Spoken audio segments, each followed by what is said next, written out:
예수님을 만나고 난 다음에는 우리에게는 이제 온 인생을 바칠 중요한 여러 사명들이 생기죠.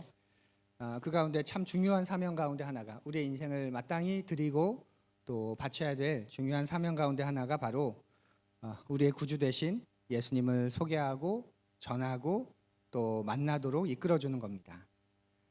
단순히 종교 하나를, 기독교라고 하는 종교 하나를 소개해 주는 게 아니라 살 길을 알려주는 것이죠. 그렇게 우리에게는 매우 중요한 사명이고 우리의 인생을 바칠 만한 그런 사명입니다. 그래서 캠퍼스 전도, 노방 전도, 1:1 전도, 관계 전도 등 많은 전도의 방법들이 개발되었고 또 그렇게 실제로 하기도 합니다. 저 역시도 청년 때부터 캠퍼스 선교단체에 있으면서 이런저런 그 전도의 방법들 또 전도를 해보았습니다. 근데 많은 사람들이 예수님을 만나는 게 참 쉽지 않다라는 걸 배우게 되었습니다. 누군가는 너무나도 쉽게 예수님을 믿는 것 같은데 또 나도 큰 거부감 없이 예수님을 만나고 믿었는데 왜 내가 만나는 사람들은, 내가 복음을 전하는 사람들은 쉽게 예수님을 만나지 못할까? 그런 마음을 자주 종종 품곤 했습니다. 캠퍼스 때나 청년 때 저의 관심은 전도의 방법이었던 것 같아요. 무엇을 전할까? 이걸 어떻게 좀 짧은 시간 안에 아주 임팩트 있게 그리고 와닿게 그렇게 전할까? 그런 전도의 내용에 대한 방법을 참 많이 고민했습니다. 그런데 이제는 많이 바뀌었습니다. 뭘 전달할 건가 보다 내가 이걸 어떻게 전달해야 될까? 다른 말로 이야기하면 이 복음을 듣는 사람들, 내가 이 복음을 전하는 그 상대방, 그 사람들이 어떤 사람인가? 거기에 대한 관심이 더 많아졌습니다. 그래서 이런 배움과 고민을 11월 한 달간 함께 나누려고 합니다. 그래서 제목이 문턱을 넘기를 간절한 바램. 누군가는 쉽게 믿지만 또 대부분의 사람들은 어떤 문턱이 있는 것 같아요. 넘어야 되는 문턱. 그래서 그 문턱을 넘었으면 좋겠다. 그게 복음을 전하는 나의 생명을 가진 우리의 간절한 바람이다 라는 그런 의미입니다. 혹시 우리 교회는 우리 목사님은 전도에 관심이 없으셔 하는 마음을 가지신 분이 혹시 계십니까? 교회를 다ним하는데 어떻게 전도에 관심이 없을 수 있을까요? 그리고 예수의 생명을 가진 그리스도인인데 어떻게 전도에 관심이 없을 수 있을까요? 다만 전도에 있어서 뭘 전할 건가 그거보다 어떻게 그 상대방은 어떤 사람일까, 상대방이 어떻게 다가갈까 그것에 관심이 더 많아서 그런 거죠. 어떻게 전할 것인가, 우리가 복음을 전하는 사람들은 어떤 사람들인가에 대한 생각을 해보다가 전에 읽었던 좋은 책 한 권이 떠올랐습니다. 그때는 좋은 책이구나 그런 마음이었는데 지금은 꼭 필요한 책이구나 하는 마음이 드는 책입니다. 그만큼 제가 성장했고 우리 공동체가 성숙했기 때문일 겁니다. 그래서 11월은 그 책을 가지고 말씀 시리즈를 이어가려고 합니다. 소개해드릴 책은 바로 이 책입니다. 포스트 모던 보이 교회로 돌아오다. 여러분들이 사서 읽기를 바라는 책입니다. 이 책의 원제목 I once was lost. 나는 한때 잃어버린 자였습니다. 그런 제목이죠. 제목처럼 한때 잃어버렸던 사람들인데 나는 한때 잃어버렸던 자였는데 어떻게 내가 그리스도를 발견하게 되었는지 그것에 대해서 충분한 전도의 경험 속에서 정리한 그런 책입니다. 이 책은 12년 동안 2-3천 명 전도를 회심하게 만든 한 선교단체의 선교팀에서 쓴 책입니다. 미국이라는 세속사회에서 매년 200-300명씩 하나님을 만나도록 도와준 그런 선교팀에 대한 이야기입니다. 그렇게 많은 사람들을 돕고 난 다음에 이들이 얻은 결론이 있는 거예요. 뭐냐면 예수님을 찾는 사람들, 인생의 의미와 목적을 찾는 사람들, 이게 다가 아닐 텐데 새로운 뭔가가 있을 텐데 그렇게 그 어떤 새로운 삶에 대해서 찾는 사람들, 그들이 하나님을 만나게 되는 데까지 넘어야 되는 5개 정도의 문턱이 있었다. 그걸 발견하게 된 거죠. 그리고 그 말이 우리에게도 굉장히 적실한 그런 내용입니다. 그래서 이 책을 그 베이스로 해서 우리도 우리 주변에 찾는 이들이 있고 예수 그리스도를 만났으면 하고 우리가 간절히 진심과 진정을 다해서 그렇게 기도하고 있는 사람들이 있는데 그들이 그 문턱을, 그가 가지고 있는 문턱을 어떻게 하면 넘어갈 수 있도록 도와줄 수 있을까에 대한 설교를 하려고 합니다. 다음 주부터는 그래서 주변에 그런 분 계시면 같이 한번 와봐 하고 데리고 오셔도 됩니다. 그래서 그 문턱에 대한, 그분들이 가지고 있는 문턱에 대한 그런 이야기를, 일방적인 우리의 이야기가 아닌 그런 마음이겠구나, 그래서 그렇겠구나 하는 그런 이야기들을 우리 같이 나누면 좋겠습니다. 5개의 문턱은 이런 겁니다.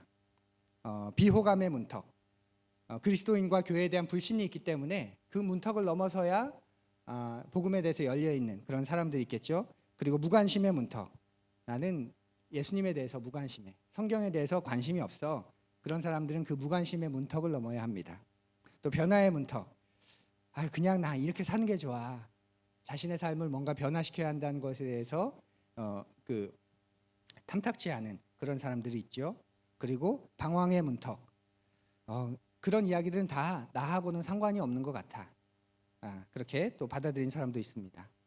그리고 결단의 문턱, 그래 기독교 좋은 것 같고 하나님도 계신 것 같지만 그런데 나는 그리스도인으로 그렇게 살고 싶진 않아, 그런 사람들은 또 결단의 문턱을 넘어야 할 겁니다.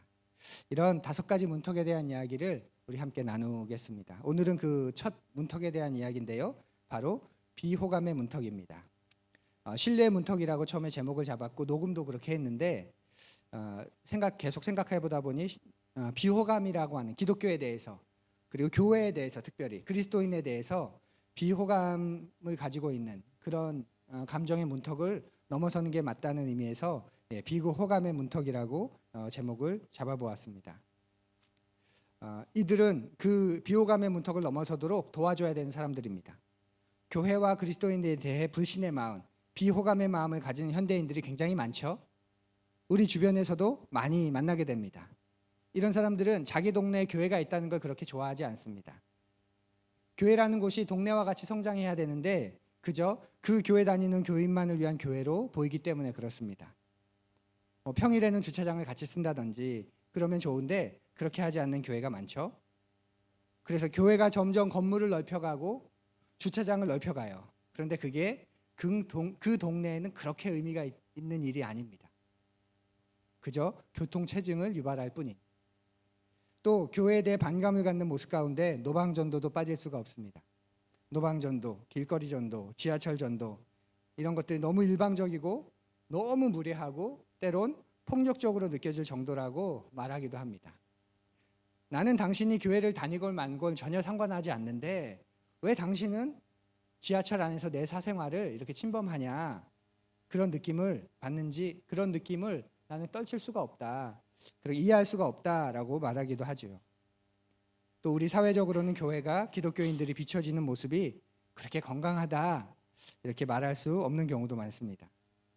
이런 개인적인 경험들, 또 사회적인 경험들, 이런 것들이 맞물리면서 또 이런 것들이 반복되면서 기독교적인 삶이라는 게 삶의 대안 가운데 하나로 받아들여지기가 어려운 그런 시대를 사는 거죠. 예전에 한 저명한 언론사와 전문 리서치 업체가 우리 사회의 직업 신뢰도를 조사한 적이 있습니다. 우리나라의 대표적인 직업 33개를 선정해서 그 직업에 대한 신뢰도를 표본 조사한 거죠. 거기서 국민들이 가장 신뢰한 직업이 뭘까요? 33개 가운데 1위 소방관이었습니다. 93%. 100명에게 조사했다고 치면 100명, 93명이 가장 신뢰할 만한 소방관 분들은 그러면서 가장 신뢰하는 그런 직업으로 꼽아준 거죠. 맨 꼴찌가 뭘까요? 정치인입니다. 11.7%. 자, 그럼 목사는 몇 등이었을까요? 목사는 33개 직업 가운데 목사는 신뢰도가 어느 정도 됐을까요? 25위였습니다. 25위. 겨우 반 정도. 근데 문제는 이제 동종업계인 신부와 스님이 중요하겠죠. 신부는 몇 위였을까요? 11위였습니다. 목사 25위, 신부 11위. 승려는 몇 위였을까요? 18위였습니다. 야, 내가 스님들보다도 안 되는구나. 괴롭고 그런데도 목회를 해야 할까? 솔직히 난 뭐가 다른가? 그런 자괴감도 밀려오는 그런 부분입니다. 그리고 한국교회의 신뢰도는 사람이 이런데 한국교회라고 하는 단체, 사회에서는 이제 종교기관, 단체로 보기 때문에 그 기관과 단체의 신뢰도는 더 바닥이겠죠. 통계 수치를 말하면 부끄러울 정도입니다. 교회 안에서도 이런 공감대가 많은 것 같아요. 한국에는 두 종류의 교회밖에 없다 하고 우스갯소리로 교회 안에서도 말합니다. 한국 교회는 딱 두 종류의 교회밖에 없습니다. 어떤 교회인 줄 아세요? 대형 교회와 대형 교회를 꿈꾸는 교회. 우리 한국 사회 안에는 딱 이렇게 두 종류밖에 없다고 말합니다. 대형 교회가 있고 이미 대형이 된 교회가 있고 그 대형 교회가 되려고 애쓰는 대형 교회를 꿈꾸는 교회가 있고 그래서 교회가 커지면 자랑스러워하고 교회가 작으면 커질 거라 기대하며 신앙생활을 하는 게 어쩌면 종종 볼 수 있는 그런 모습이기도 합니다. 이런 내적이고 외적인 환경 속에서 교회와 목회자들을 불신하는 가장 큰 원인, 그리스도인을 불신하는 가장 큰 원인이 뭘까요? 이 역시도 기운실이라고 하는 한국 교회를 갱신하고 또 이렇게 회복하려는 그런 전문 운동 기관이 있죠. 거기서 해마다 한국 교회의 신뢰도를 조사합니다. 작년 조사를 매년 보고 있는데요. 작년 같은 경우 한국 교회를 별로 신뢰하지 않는다. 아니 전혀 신뢰하지 않는다. 이렇게 답한 사람들이 74% 정도였습니다. 그리고 신뢰하지 않는 이유로 매년 1, 2위를 다투는 것 가운데 하나가 뭔지 아세요? 교인들의 언행 불일치입니다. 교인들의 언행 불일치. 그래서 신뢰하지 않는다.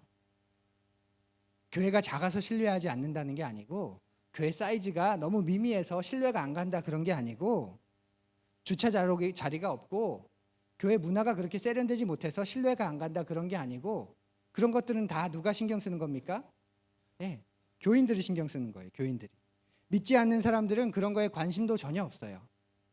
그들의 관심은 뭐냐면 언행의 불일치, 말하는 것과 사는 것이 다른 거기에 신뢰가 가지 않는다는 거죠. 말하는 것하고 행동하는 것하고 다르다는 겁니다. 믿는다는 것하고 실제 삶이 다르다는 거죠. 그래서 나는 기독교를 못 믿겠다. 교회를 다니지 못하겠다라고 하는 겁니다. 물론 항변하고 싶은 마음이 너무나도 많지만 또 다른 한켠에서는 겸허하게 받아들일 수밖에 없는 그런 현실인 듯합니다. 정리해보면 이런 거 아닐까요? 오늘날 우리가 이유 없는 불신을 이 사회로부터 공격을 당하고 있는 게 아니라 이유 없는 비난을 당하고 있는 게 아니라 충분한 이유가 있는 불신과 비난 속에 있다라고 생각해 볼 수 있는 거죠. 불교 같은 경우를 생각해 보십시오. 불교는 어떤 종교입니까? 불교는 진리를 찾는 종교입니다. 그래서 면벽수도하고 벽을 보면서 움직이지 않고 또 장자불화하고 앉지도 않고 눕지도 않고 또 용맹정진하고 가장 극도의 고행의 수단 가운데 하나인 잠도 자지 않으면서 진리를 찾는 그렇게 암중모색하다 보면 어느 순간 해탈하게 되는 그게 불교가 진리를 찾아가는 우리는 진리를 찾고 있다라는 종교입니다. 그에 반해서 우리는 어떤 사람들입니까? 우리는 진리를 찾은 사람들이죠. 예수 그리스도께서 부처처럼 나는 진리를 찾고 있어 라고 말씀하지 않으시고 내가 진리야 그렇게 말씀하셨습니다. 그리고 우리는 그 예수님을 만나고 그 예수님을 소유한 사람들입니다. 그래서 사람들이 코웃음을 치는 것 같아요. 진리를 찾았다고 하는데 참 독단적이고 참 독선적이고 그래서 불신하고 비호감으로 여기는 거죠. 여러분 주변에는 어떠십니까? 기독교에 대해서 굉장히 불신하는 사람들 혹시 여러분 주변에 있으신가요? 가족 안에, 직장 안에, 아니면 가깝게 지내고 있는 이웃 안에. 우리 주변에 있습니다. 회사에 가도 있고 학교에 가도 있고 친한 사람들 가운데도 있습니다. 기독교에 대해서 아주 불편한 마음을 가진 사람들. 우리가 이전 32빌딩 이전 장소에 있을 때 그때 처음에는 1층이 부동산이었죠. 그죠? 그 부동산이었는데 그 대표님이 이런 분이셨어요. 기독교에 대해서 굉장히 비호감을 가지신 분. 그분을 이제 처음 만나서 인사를 하는데 처음 만나는 거잖아요. 처음. 그러니까 인사를 하고 예의를 차리는 게 맞는데 제가 그 요 윗교회 목사입니다라고 소개를 했더니 거의 지체 없이 반사적으로 혼잣말처럼 뭐라고 말한 줄 아세요?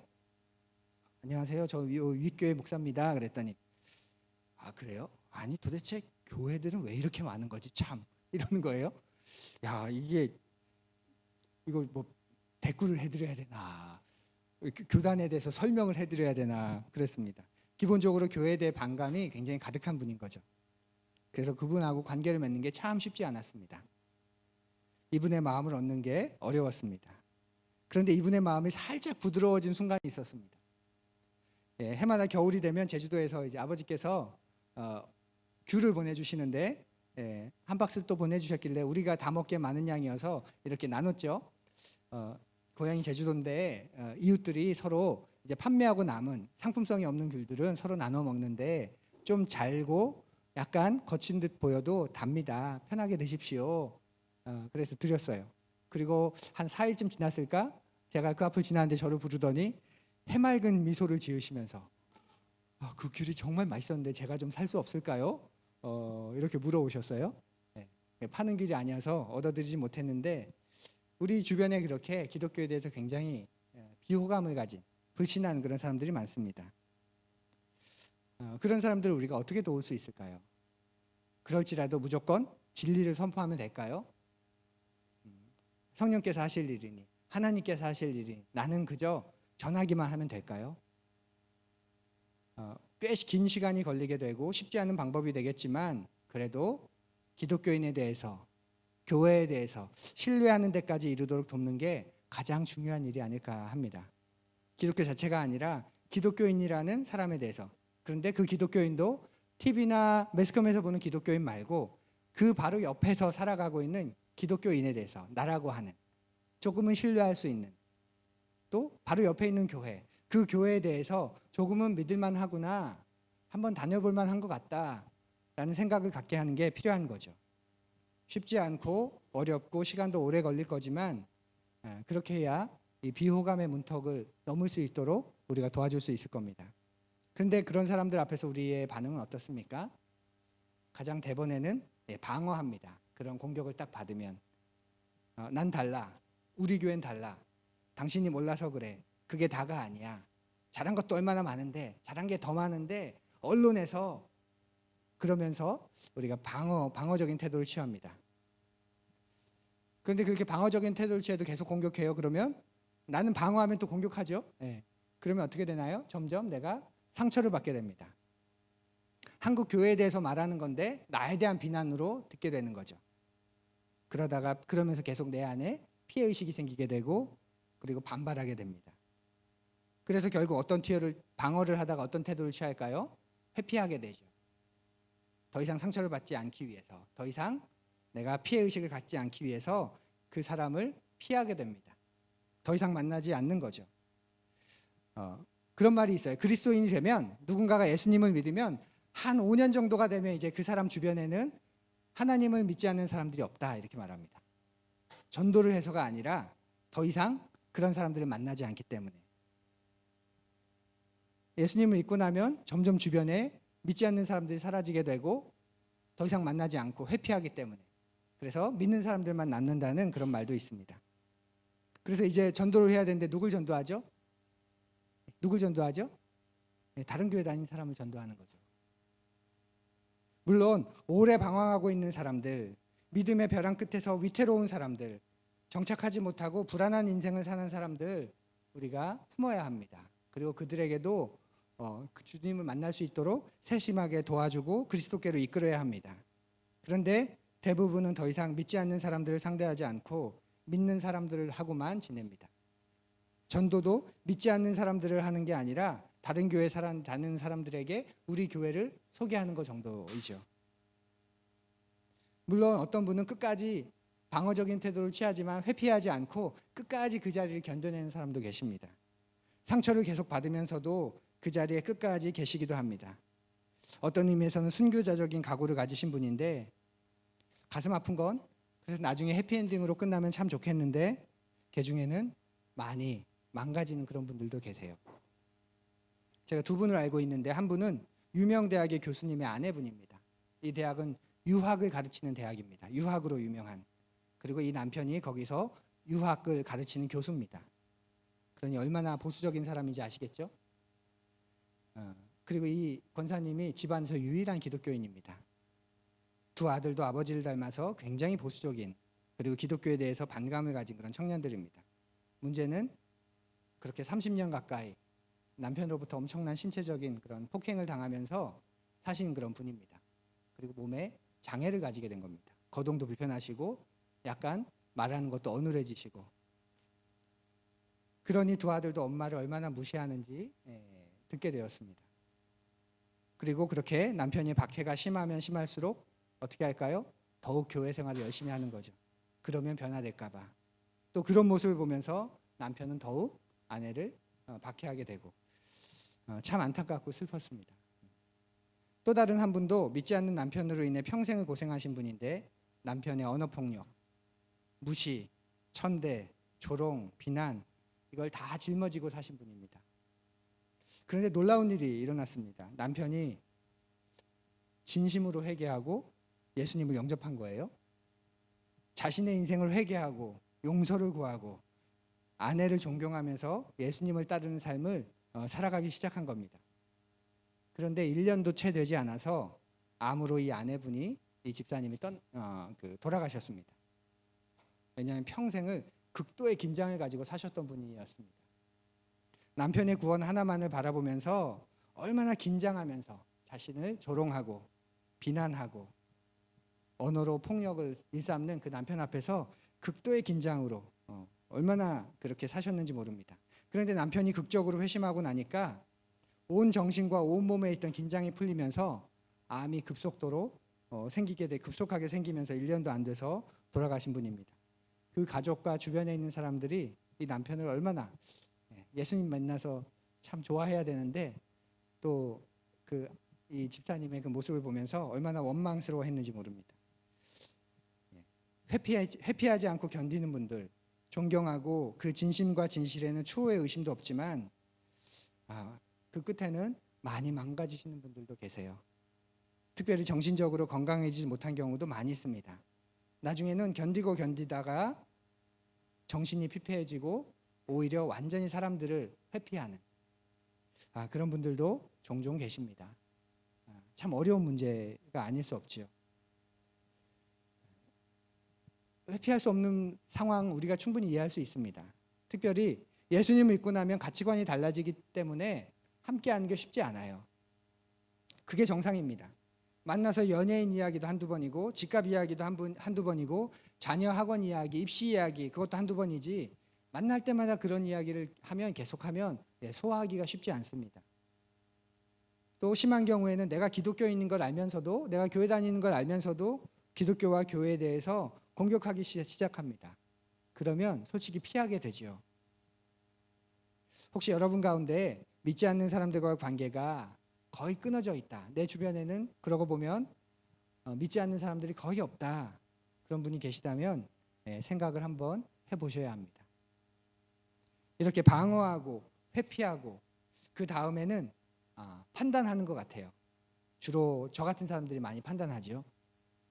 당신들이 우리를 판단한다고? 아니, 당신들이 판단받아야지. 뭘 잘하는 게 있다고. 그리고 기독교가 한국 역사에서 세계 역사에서 어떤 종교인 줄 알아? 어떤 일을 했는지를 알아? 한국 사회에서 기독교가 어떤 역할을 한 줄 알아? 그리고 이제 반대로 판단하는 태도를 취합니다. 그런데 믿지 않는 사람들이 기독교를 비판할 때 기독교에 대해 어느 정도 기대하는 바가 있기 때문에 판단하는 것, 비판한다는 걸 아세요?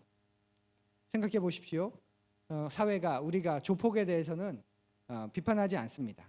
아예 기대가 없으면 비판하지 않습니다. 여러분이 저에게 어떤 언짢은 이야기를 해주실 때 그 안에는 뭐가 있습니까? 목사님 이런 거 좀 할 때 그 안에 뭐가 있습니까? 기대하는 바가 있어서 그런 거 아닌가요? 그런 거죠. 그대로 가져가 보면 한국 사회가 우리 주변에 어떤 사람들이 기독교에 대해서 그리스도인에 대해서 교회에 대해서 어떤 비판을 한다 할 때 그 말이 참 듣기 싫고 아프지만 그 한 면에는 뭔가 기대하는 것이 있기 때문에 기대하는 것이 없다면 비판하지도 않습니다. 그런데 그런 말을 들을 때 이기고 싶은 게 우리의 마음입니다. 그래서 논리로 이겨버리고 싶은 마음이 많습니다. 실제로 여러분이 조금이라도 책을 읽고 준비를 하면 어줍지 않은 무신론자들 말도 못하게 만들 수 있습니다. 기독교 철학, 기독교 신학 2000년을 거치면서 그리고 진리 안에 세워진 그런 주님의 말씀이기 때문에 우리가 조금 연구하고 조금 공부하면 논리적으로, 철학적으로, 사상적으로 이 안에서 얼마든지 설명할 수 있는 그리고 얼마든지 탄탄한 그런 내용들입니다. 근데 그렇게 준비를 해서 이기면, 비판할 때 이기면 어떻게 되죠? 예, 친구를 잃는 거죠. 이젠 그 사람이 더 이상 나랑 이야기 안 합니다. 역시 말은 잘해. 역시 말쟁이야. 말로는 못 당해. 제 아내가 저에게 종종 하는 그런 말입니다. 이런 기독교에 대해서 비호감을 가진 사람들, 불신하는 사람들, 그런 사람들에 대해서 예수님은 어떻게 하셨을까요? 예수님은 당신을 불신하는 사람들, 당신을 공격하는 사람들과 같이 사셨잖아요. 예수님은 그런 사람들에게 그 사람의 자리까지 낮아지셨습니다. 악의를 가지고 말에 덫을 놓고 논리에 덫을 놔서 예수님을 실족하게 만들려고 하는 사람들에게는 할 말이 없게 만드셨지만, 그러나 보통의 사람들, 진리를 탐구하는 보통의 사람들에게는, 그 진리를 알고 싶어하는 보통의 사람들에게는 그 사람의 자리까지 낮아지셨습니다. 우리가 성육신이라고 하죠. 그는 근본 하나님의 본체시나 하나님과 동등됨을 취할 것으로 여기지 않으시고 사람의 모양으로 나타나셨다라고, 종의 형체를 가지셨다라고. 그 사람의 수준으로 낮아지시는 것, 그 사람의 자리에 동일시하는 것, 그것이 예수님의 방법이었습니다. 요한복음을 보면 굉장히 도전적인 말씀이 나옵니다. 우리 앞을 보면 함께 읽어볼까요? 시작. 예수께서 돌아서서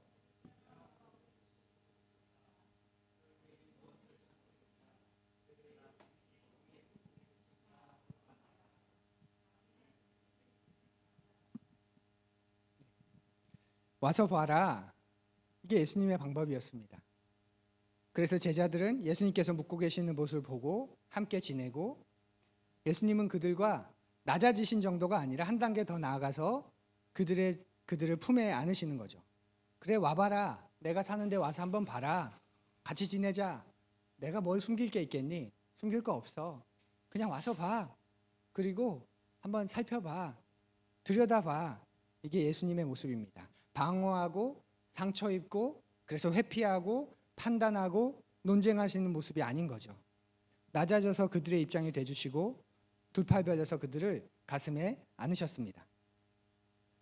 우리는 이런 예수님의 모습을 어떻게 따라가야 할까요? 그러면 우리 역시도 그런 모습을 담기 위해서 먼저는 방어 대신 기도하는 게 필요합니다.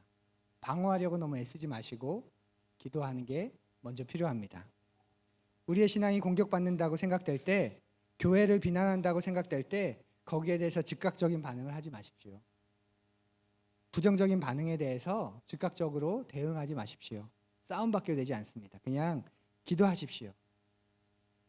아니면 말고 하는 식으로 교회를, 기독교를 비난하고 희화화하는 사람들이 있죠. 그런 사람들이 그냥 대응할 필요가 없고, 그런데 그런 게 아니라면 그냥 기도하십시오. 그렇게 볼 수도 있구나. 그렇게 생각할 수도 있구나. 그럴 수도 있겠네. 그 정도의 반응이면 충분합니다. 그리고 그 사람을 위해서 기도해 주는 게 필요하겠죠. 어떤 면에서는 신호를 보내고 있는 거니까. 관심이 없는데 왜 비판하겠습니까? 그러니 그 사람을 마음에 품고 기도하십시오. 하나님, 이 사람과 이 문제에 대해서 진지한 대화를 나눌 수 있게 그런 기회를 허락해 주십시오. 그냥 지나가는 말로 논쟁하는 관계가 아니라 한 번쯤은 앉아서 진지하게 한번 말해볼 수 있는, 인생을 들여다볼 수 있는 그런 기회를 허락해 주십시오 하는 그런 중보의 기도를 드리십시오. 그러다가 그가 어려움을 겪고 있다거나 그런 모습이 느껴질 때 그에게 가서 진실한 마음으로 기도해주고 같이 기도할 수 있는 그런 부분이 뭔지 물어보시는 게 참 좋습니다. 저희 아내가 디저트업을 시작했다는 거 알죠? 붕어빵 장사가 아니라 디저트업을 시작한 거 아시죠? 그 가게 사장님이 남편 건강이 많이 안 좋은 분입니다. 제 아내만 들은 이야기이기 때문에 저는 모른 척하고 있는데, 그런데 좀 격려해주고 위로해주고 싶은 마음이 있어서 그래서 그렇게 얘기합니다. 사장님, 저희가 여기 오픈하고 매일 장사 잘 되게 해달라고 기도하는데 그때마다 사장님 가게도 잘 되게 해달라고 제가 기도해요. 이렇게 말하고 있습니다. 그러면 어느 날 저기 사장님 이런 것도 좀 기도해 주세요. 그런 말을 듣는 날이, 그렇게 마음이 열릴 날이 기대하고 있습니다. 예상외로 하나님을 믿지 않는 사람들도 기도해 드릴게요. 어떤 걸 기도해 드릴까요? 하면 마음을 여는 분이 많습니다. 내가 하나님을 믿지 않아도 누가 날 위해서 기도해 준다고 하면 거부할 만한 이유가 특별히 없는 거죠. 그런 사람도 있지만 그렇지 않은 사람들이 더 많은 거죠. 어떤 대화의 기술로서가 아니라 실제로 그래서 한두 번이라도 그 마음을 품고 기도할 줄 아는 사람이라면 분명히 그 사람에게 그리고 상대방에게 그 중보의 기도로 인해서 변화가 생길 겁니다. 그러니 물어보십시오. 내가 어떻게 기도하면 좋겠니? 뭘 위해서 내가 기도해 줄까? 그렇게 방어 대신 기도하면 좋겠습니다. 그리고 상대방의 말에 너무 상처받지 마시고 배우는 자세도 우리에게 필요하죠. 그 사람의 그 불신, 그 비호감이 어디에서 왔는지 생각해 보는 게 필요합니다. 많은 경우 불신의 이면에는 상처를 받아서인 경우가 많지 않을까요? 어떤 기독교에 대한 상처, 교회에 대한 상처, 교회를 다니는 소위 그리스도인이라고 말하는 사람으로 받은 상처. 그래서 상대방이 하는 표현하는 말에 대해서 너무 기분 상하지 마십시오. 마음이 상해서 그러는 거구나. 아직은 그게 뭔지 잘 모르겠지만 알았으면 좋겠다. 그렇게 기도하면서 그 사람을 품는 거죠. 목사한테 혼난 사람, 어렸을 때, 그죠? 또 장로한테 사기당한 사람, 또 남자들은 군대에서 교회 다니는 선임병한테 맞은 사람 정말 많습니다. 저도 군대에서 그리스도인으로 군대 입대했는데 저도 군대에서 제일 저를 괴롭힌 선임병이 이름이 뭔지 아세요? 바울입니다. 이 바울이라고 있습니다. 정말 많이 모욕감도 느끼고 모멸감도 저뿐만이 아니라 후임병들이 다.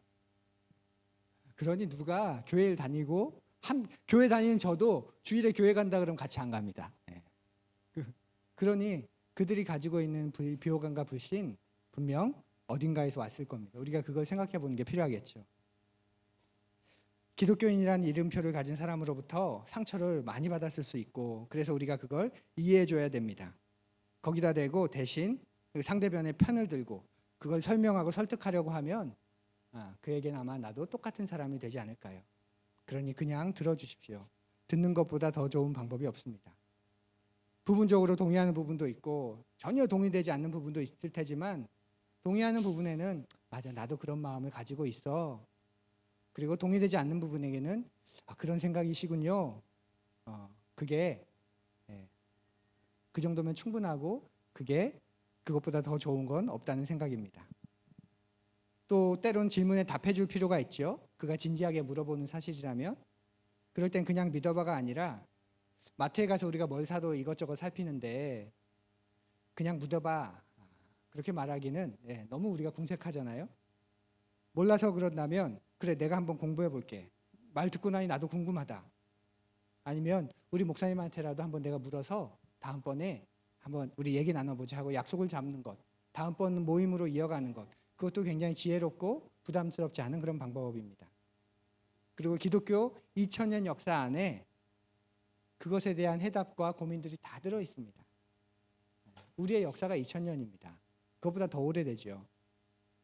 그 안에 우리가 고민하고 생각했던 것, 그것에 대한 깊은 고민, 성찰, 그리고 기독교에 대한 답변, 그 답변도 다양한 답변들 얼마든지 있습니다. 또 회피하는 것보다는 친구가 되는 편을 선택하려고 애쓰는 게 중요하겠지요.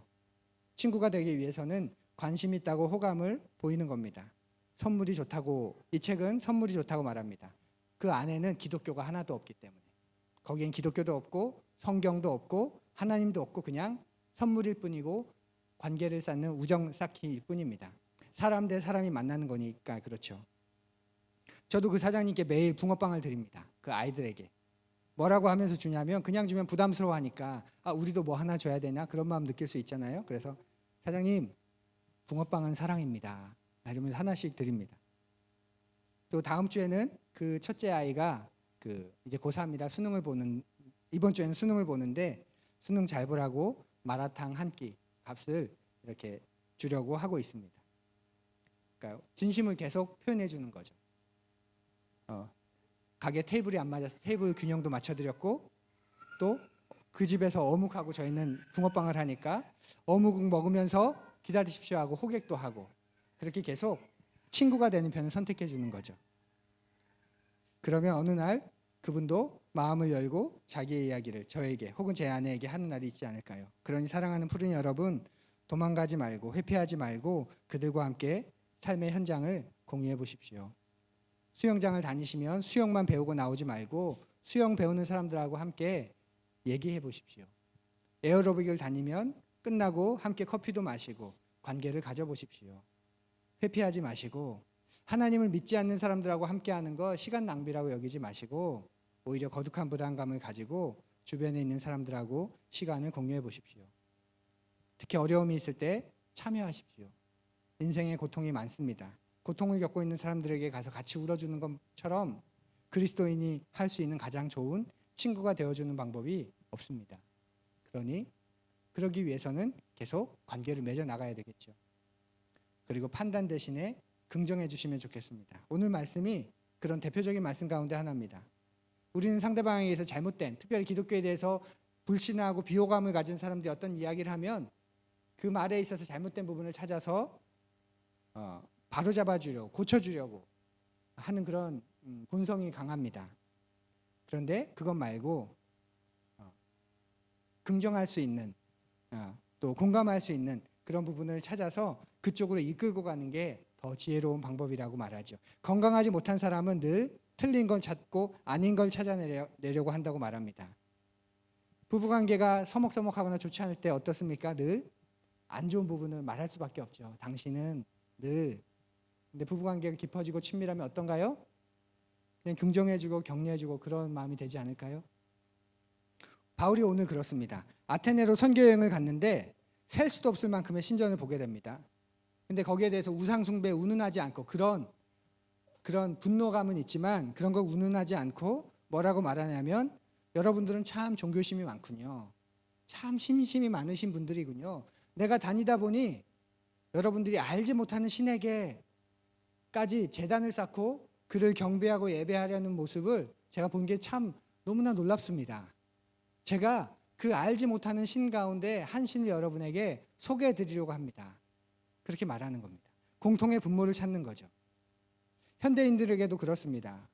공통 분모가 많습니다. 삶의 의미를 찾으려 한다든지 행복한 삶은 어떤 걸까라고 고민한다든지 아이를 낳으면 어떻게 아이를 키우는 게 잘 키우는 거지, 직업을 가지면 어떻게 일을 하는 게 잘하는 거지, 거기에 대해서 우리에게 공통 분모가 있습니다. 그런데 우리는 좀 다르죠. 약간일지라도 다릅니다. 예수님을 믿고 따르기 때문에. 그래서 완전한 변화를 우리가 다 이야기할 수는 없지만 똑같이 그 부분을 향해서 고민하는데 어떤 부분에서 좀 다른, 그런데 그게 되게 지혜롭고 매력적인 그런 부분을 우리가 이야기해 줄 수 있는 거죠. 그리고 여러분의 삶의 자리로 초청해 주십시오. 말보다 강한 게 우리의 사는 모습을 보여주는 겁니다. 와서 봐라. 빌립이 나다나엘에게, 또 사마리아 여인이 사마리아 성 사람들에게 가서 와서 봐라. 예수님도 오늘 우리가 읽은 말씀을 보니 와서 봐라. 내가 뭐 가릴 게 있니? 뭐 감출 게 있니? 와서 봐. 그렇게 그들의 삶의 현장을 공유하면서 자신의 삶의 현장으로 그들을 초대하고 초청합니다. 나의 삶으로 예수님을 믿고 예수님을 따라가고 있는 삶의 현장으로. 이건 우리 김철수 목사님하고 아내인 김정은 전사님이 굉장히 잘합니다. 정말 잘합니다. 그리고 우리 가운데 다 잘하지만 또 송정혜 자매가 이걸 굉장히 잘하죠. 또 우리 형제들도 잘합니다. 풋살할 때 다 데리고 가려고 하죠. 예. 정말 좋은 겁니다. 또 자매들끼리 식사를 하거나 뭔가를 할 때 믿지 않는 주변에 부담 초대할 수 있는 사람이 있으면 초대하는 거죠. 가족 여행 갈 때 믿지 않는 다른 가정을 또 초대해서 함께 가는 것도 쉽지 않은 방법이지만 꽤 의미 있고 가치 있는 방법입니다. 그 속에서 기독교적인 관점을 자연스럽게 나누고 이야기하고 우리가 세상을 어떻게 보고 있는지, 우리는 어떻게 살려고 애쓰는지를 간접적으로 보여주는 거죠. 그러면서 현대사회에서 기독교적인 삶의 방식이 얼마나 경쟁력이 있는가. 와서 봐라. 내가 하고 있는 여가 생활에, 우리 식사 자리에, 우리의 여행에, 우리의 모임에 와서 우리의 삶을 좀 봐라. 이렇게 우리가 말할 수 있으면 좋겠습니다. 안 그러면 하드웨어 싸움으로 갑니다. 우리 교회는 이렇게 편리해. 우리 교회는 이렇게 편안해. 우리 교회는 이렇게 다른 교회에 비해서 경쟁력이 있어. 그리고 우리 교회 여러분, 우리 교회 예배에 초청하십시오. 우리 교회 예배 특징이 처음 온 사람들에게도 너무 종교적으로 보이지 않으려고 애쓰는 예배라는 거 혹시 아세요? 아세요? 누구나 와도 그래도 조금은 덜 부담스럽다. 너무 종교적이지 않다. 너무 과장되어 있지 않다. 그런 걸 느끼면서 그대로 참여할 수 있는 예배라고 그렇게 구성했다고 저는 자신합니다. 그래서 와서 한번 봐. 우리 교회 예배 한번 와서 한번 같이 고민해 봐라고 알려주는 거죠. 사랑하는 푸른 여러분, 우리 주변에 있는 사람들이 예수 그리스도를 만나기를 간절히 바랍니다. 특별히 그들 가운데 교회와 그리스도인에 대해서 불신과 비호감의 마음을 가진 사람들이 있다면 그 비호감의 문턱을 넘어설 수 있도록 우리가 도와줬으면 좋겠습니다. 방어하는 마음 대신에 기도하고 상처받는 대신에 왜 그들이 그런 반응을 하는지 우리가 생각해보고 배우면 좋겠습니다. 회피하는 대신에 친구가 되어주고, 그래서 그들이 가진 비호감과 불신, 그 아픔에 대해서 우리가 진실하게 대한다면 우리한테 변화가 생깁니다. 안타까운 마음이 생기는 거죠. 미안한 마음이 생기는 거죠. 어떻게 도와주고 싶은데 하는 그 안타까운 마음이 결국 전달될 겁니다. 그래서 그들을 향해서 공격이 아닌 안타까움으로, 그리고 그들을 인정하고 또 품는 마음으로 그렇게 표현될 겁니다. 우리 주변에 있는 비호감의 문턱에 넘어서지 못하는 사람들, 우리 그들을 품고 한 주간 좀 노력하면 좋겠습니다. 그리고 조금은 어떤 영역에서 그 관계 속에서 긴 시간의 첫 발걸음을 떼는 그런 시간이 되기를 원합니다. 오늘 설교 노트를 보시면 제일 뒤에 신뢰 점검표라고 나와 있습니다. 돌아가셔서 말씀 묵상하시면서 여러분 가운데 혹시 비호감의 문턱을 앞에 선 사람들이 있다면 그와의 관계를 떠올리면서 그 질문들에서 한번 정직하게 이렇게 대답해 보시고, 혹시 한 주간 내가 할 수 있는 게 있다면 성령님의 도우심을 구하며 나아가 보시면 좋겠습니다. 우리 함께